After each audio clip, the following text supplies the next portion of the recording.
Today we'll be making an origami heart, just like this one.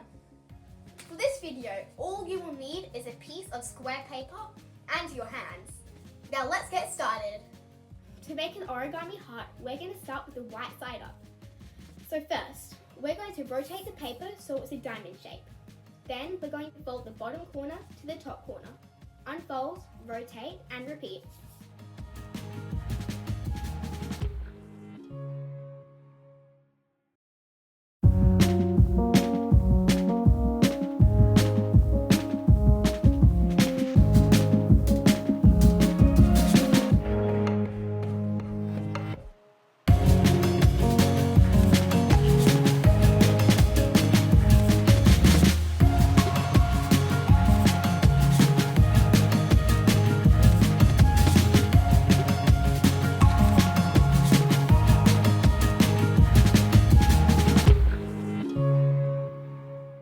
And now you have your completed paper heart.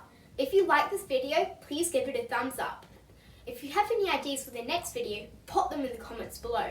But for now, done!